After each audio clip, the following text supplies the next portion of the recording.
So why is it so hard to moderate drinking? Why does one drink or two drink often end up leading to four, five, six, seven, or more? And we wake up the next morning with regret, wondering what happened, where did we go wrong?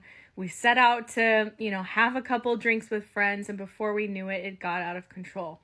Why does that happen, and why is it so hard for some people to control how much they drink? I just want to start by saying that I am very familiar with this experience because I was struggling with alcohol use disorder for nearly 10 years. And so I know what it's like to feel like you really want to be able to control your drinking and moderate your drinking, but it just honestly feels impossible to do. The reason that this happens is because when we drink alcohol, it floods our brain with feel-good hormones. It's giving us way more pleasure than anything else is in life, whether it be food or sex or exercise or anything else you enjoy. When you drink alcohol, it's really flooding your brain and overwhelming your brain with pleasure. Now, if you do this on occasion and in moderation, it's not a huge deal, but where it becomes problematic and crosses over into alcohol use disorder and getting to that point where we really no longer have control over our consumption is really when we repeatedly drink to excess over a period of time.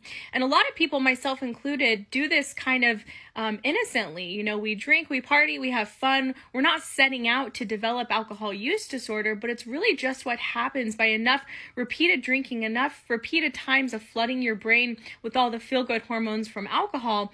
It starts to change your brain over time. And on some level, what happens is your brain is actually then mistakenly equating alcohol to a survival need, because as humans, we equate survival with pleasure. And so when your brain is constantly getting flooded with this huge amount of pleasure and reward from alcohol, it starts to think, hey, I need to really remember this substance. This must be something that helps me stay alive because it's giving me so much pleasure.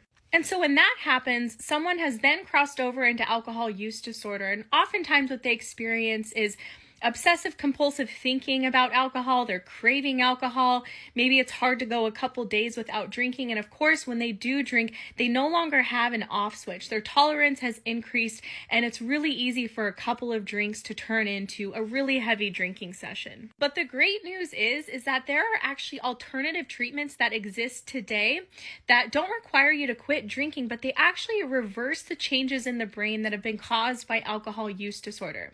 This treatment is called the Sinclair Method, and you can learn more about it with the link in my bio or all the other videos and information I have on here as well.